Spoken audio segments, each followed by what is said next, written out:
ہمارے ہاں سیرت کے جلسے تو آج کل ہوں گے، بے شمار ہوں گے، ہر جگہ ہوں گے. ہوتا کیا ہے؟ آپ کی عظمت بیان ہو رہی ہے، آپ کی کالی کملی کا تذکرہ ہو رہا ہے، آپ کی سرمئی آنکھوں کا حسن بیان کیا جا رہا ہے، آپ کی زلفوں کی یہ ہے، یہ تو نہیں ہے، اس میں کوئی شک نہیں. تمام انبیاء اور رسول کو جو کمالات عطا ہوئے، محمد کو وہ سب عطا ہوئے صلی اللہ علیہ وسلم. اس نے یوسف دم عیسیٰ ید بیضا داری آنچ خوبہ ہمدارن تو تنہا داری. لیکن حضور فرماتے ہیں تمام نبیوں اور رسولوں نے جو تکالیف برداشت کی، میں نے وہ سب کی سب برداشت کی. یہ کوئی بیان کرتا ہے؟ کیسے بیان کرے؟ اس سے تو کچھ سبق ملتا ہے کہ کچھ تو تم بھی کرو بھائی. یہ کہاں عاشق رسول بنے پھر رہے ہو؟ کہاں عید میلاد النبی بنا رہے ہو؟ زمین و آسمان کے کلابے اللہ سے بھی اوپر کر رہے ہو راتوں کے اندر. یہ نہیں ہے محمد سے نسبت اور تعلق کا معاملہ. اب آپ دیکھیے، جو اب واقعاتی انداز میں تو جانے کا وقت ہے نہیں نا، لیکن ایک بات آپ کو بتا دوں، دشمنوں نے اقرار کیا ہے کہ تاریخ انسانی کا عظیم ترین انقلاب محمد نے برپا کیا صلی اللہ علیہ وسلم. M N Roy of India, member of Communist International, اس نے 1920 میں تقریر کی لاہور میں، بریڈلا ہال میں، دی ہسٹوریکل رول آف اسلام. وہ کتاب اب بھی انڈیا میں چھپتی ہے. اس نے کہا تاریخ انسانی کا عظیم ترین انقلاب محمد نے برپا کیا صلی اللہ علیہ وسلم. اور اس نے کہا یہ ندی فتوحات نہیں تھیں. فتوحات تو سکندر نے بہت کر دی تھی، اٹیلا نے بہت کر دی تھی، چنگیز نے بہت کر دی تھی. وہ بروٹ فورس تھی، وہ وحشی قوت تھی. اور محمد کی فتوحات اور ان کی امت کی فتوحات سے نئی تہذیب دنیا میں آئی، نئی روشنی دنیا میں آئی، نئے علوم ایجاد ہوئے، دنیا منور ہو گئی. بہت عمدہ کتاب ہے ہسٹوریکل رول آف اسلام. 1980 کے قریب کتاب چھپی امریکہ میں، دی 100 a selection and gradation of the 100 most influential personalities of human history. تاریخ انسانی کا دھارا بہتا ہے، ہم بھی اس میں بہ رہے ہیں، جدھر بہ رہا ہے ہم بھی بہ رہے ہیں. چلو تم ادھر کو ہوا ہو جدھر کی. کچھ لوگ ایسے ہوتے ہیں کہ جو دھارے کا رخ بدلتے ہیں.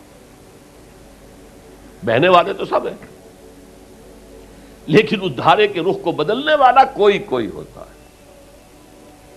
تو ڈاکٹر مائیکل ہارٹ نے پہلے 100 آدمیوں کا انتخاب کر لیا جنہوں نے تاریخ کے دھارے کا رخ موڑا ہے. سلیکشن، پھر گریڈیشن. ان میں سب سے زیادہ جس نے موڑا ہے، جس سے سب سے زیادہ مؤثر ہوا، وہ کون؟ نمبر 1، پھر نمبر 2، پھر نمبر 3، 100 تک چلا گیا. نمبر 1 پر حضور کو لا رہا ہے. عیسائی ہے اور ابھی تک کوئی اطلاع نہیں ہے اس کے اسلام لے آنے کی. زندہ ہے، مینہٹن میں رہتا ہے. اس نے پھر اس کی وجہ بیان کی کہ naturally I own an explanation. Jesus کو جسے خدا مانتے ہیں اسے نمبر 3 پہ لے گیا، حضور کو نمبر 1 پر. اور جواب کیا دیتا ہے؟ ایکسپلینیشن کیا ہے؟ This is because he is the only person supremely successful in both the religious and secular fields. جتنے بڑے لوگ دنیا میں ہیں وہ یا ادھر اونچے ہیں تو ادھر کچھ نہیں، ادھر اونچے ہیں تو ادھر کچھ نہیں. بڑے حکمران، بڑے فاتح، اخلاقی اور دینی اور روحانی اعتبار سے 0 بلکہ مائنس. بڑے مذہب، اخلاقی تعلیمات، روحانی تعلیمات بہت اونچے، گوتم بدھ، حضرت مسیح، لیکن ریاست، حکومت، سیاست 0. ایک ہی شخص ہے، ایک شخص ہے. کتنی بڑی سچائی اس کے قلم سے نکلی ہے. دی only person supremely successful in both the religious and the secular fields. بہرحال یہ سمجھیے کہ تکمیل رسالت کا یہ مرحلہ ہے، یہ مظہر ہے۔ اگر حضور نے اس کو قائم کر کے نہ دکھایا ہوتا تو کہا جا سکتا تھا کہ ٹھیک ہے جی نظام تو بڑا اچھا ہی ہے، لیکن یہ انہونی بات ہے، بھلا کوئی بات ہے؟ سید القوم خادمہم، قوم کا سردار خادم ہوتا ہے، شاعری ہے یہ، اچھا شعر کہہ دیا ہے۔ لیکن محمد نے وہ نظام قائم کیا جہاں ابو بکر اور عمر خادم تھے، چٹائیوں پر بیٹھتے تھے، پیوند لگے ہوئے کپڑے پہنتے تھے، رات کو گشت کے دوران کسی عورت کے کراہنے کی آواز آئی ہے، پتہ کیا، معلوم ہوا کہ درد ذہن میں ہے اور کوئی اٹینڈ کرنے والا نہیں ہے، فوراً گھر گئے، اپنی بیوی کو لے کر آئے، فرسٹ لیڈی، اور اس نے مڈ وائف کا کام کیا ہے۔ ایک اور جگہ دیکھا، بچوں کو رونے کی آواز آئی، پوچھا کیا ہے؟ ماں نے کہا کہ میرے پاس کھانے کو کچھ نہیں ہے، بچے بھوک سے بلک رہے ہیں، اور میں نے یہ صرف ہانڈی چڑھا دی ہے چولہے کے اوپر کے دھوکہ دینے کے لیے کہ کچھ پکا رہی ہوں، تھوڑی دیر میں روتے دھوتے سو جائیں گے۔ کانپ گئے، گئے بیت المال، وہاں سے ایک بوری آٹے کی لی، اپنے کندھے پر، غلام سے کہا میرے کندھے، اس نے کہا میں نہیں چلتا ہوں حضرت۔ نہیں، قیامت میں تم میرا بوجھ نہیں اٹھا سکو گے۔ اپنے کندھے پر بوری لگ کر گئے ہیں، وہاں جا کر کھانا پکوایا ہے۔ یہ سید القوم خادم ہوں، کبھی دیکھی تھی دنیا نے یہ بات؟ قائم کر کے دکھایا، نوع انسانی پر حجت قائم کی ہے۔ مائیکل ہارٹ نمبر 1 پر لا رہا ہے، آپ غور کیجیے۔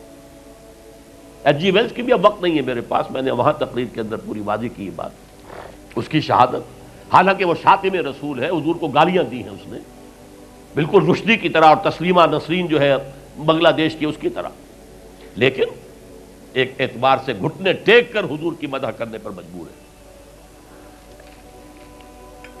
تو یہ اصل میں بات تکمیل رسالت ہے، پیش کر دینا، پہنچا دینا، وما علینا الا البلاغ، یہ بھی رسالت کا معاملہ ہے، یہ ابتدائی مرحلہ ہے۔ اس نظام کو قائم کر کے دکھانا، انقلاب برپا کرنا، اس کو چلا کر دکھانا، چاہے وہ 30 برس رہا، لیکن دنیا کا کوئی دوسرا نظام تو ایک دن بھی قائم نہیں ہوا۔ جس ڈیموکریسی کا خواب والٹیئر اور روسو نے دیکھا تھا، ایک دن کے لیے بھی نہیں آئی۔ یہ تو کیپٹلسٹ کی ڈکٹیٹرشپ ہے جسے جمہوریت کہا جا رہا ہے۔ جمہوریت کہاں ہے؟ It's the dictatorship of the capitalist. Billionaire نہ ہو تو آپ الیکشن کیسے لڑیں گے؟ عام آدمی الیکشن لڑ لے گا۔ دے میں استبداد جمہوری قوام پائے کو، تو سمجھتا ہے یہ آزادی کی ہے نیلم پری؟ ہم نے خود شاہی کو پہنایا ہے جمہوری لباس، ابلیس کا ایک مشیر کہہ رہا ہے، ہم نے خود شاہی کو پہنایا ہے جمہوری لباس، جب ذرا آدم ہوا ہے خود شناس و خود نگر۔ آدمیوں میں اپنے حقوق کا ذرا احساس، اور یہ احساس محمد نے پیدا کیا صلی اللہ علیہ وسلم۔ اس کے تحت انہوں نے کہا اچھا وہ انسانی حاکمیت ٹنوں کے حساب سے فرعون کے سر پہ رکھی ہوئی تھی، گندگی، اب ہم نے کیا کیا، وہ تولا تولا سب میں بانٹ دو، گندگی تو گندگی رہے گی، نجاست تو نجاست رہے گی۔ انسانی حاکمیت ایک شخص کی ہو، انسانی حاکمیت پوری قوم کی ہو، کفر ہے، شرک ہے۔ بہرحال تکمیل رسالت کا ایک پہلو یہ ہے، اس کی مثال میں آپ کو دے دوں، نام چونکہ پہلے بھی 2 مرتبہ لے چکا ہوں، سقراط کا شاگرد بھی اور شارح بھی، سقراط کی اپنی کوئی کتاب نہیں ہے، وہ معلم تھا بس، اس کا فلسفہ بیان کیا ہے افلاطون نے، اور پلیٹو نے کتاب لکھی دی ریپبلک۔ اب دیکھیے آج سے 2500 سال پرانی کتاب ہو گئی، حضرت عیسیٰ سے 300-400 برس پہلے، کتاب اتنی زوردار ہے آج تک زندہ ہے، ورنہ کتابیں ختم ہو جاتی ہیں، وہ تو کوئی زوردار کتاب ہو تو زندہ رہے گی۔ نقشہ پیش کیا ایسے ہونا چاہیے، نظام حکومت ایسا ہونا چاہیے، فلاں ایسا ہونا چاہیے، فلاں ایسا ہونا چاہیے، لیکن وہ نظام ایک دن کے لیے بھی دنیا میں کہیں قائم نہیں ہوا، لہذا اسے کیا کہیں گے؟ یوٹوپیا ہے، ایک خیالی جنت ہے۔ حضور نے بھی خیالی جنت پیش کر دی ہوتی، قائم کر کے نہ دکھاتے تو وہ حجت نہیں بن سکتی نوع انسانی۔ تکمیل رسالت، نہ حضرت ابراہیم کے ہاتھوں کہیں نظام قائم ہوا، حالانکہ ابو الانبیاء، خلیل اللہ، امام الناس، انی جاعلک للناس اماما واتخذ اللہ ابراہیم خلیلا، نظام تو نہیں بنا، نہ موسیٰ کے ہاتھوں نہ عیسیٰ کے ہاتھوں علیہ الصلوۃ والسلام۔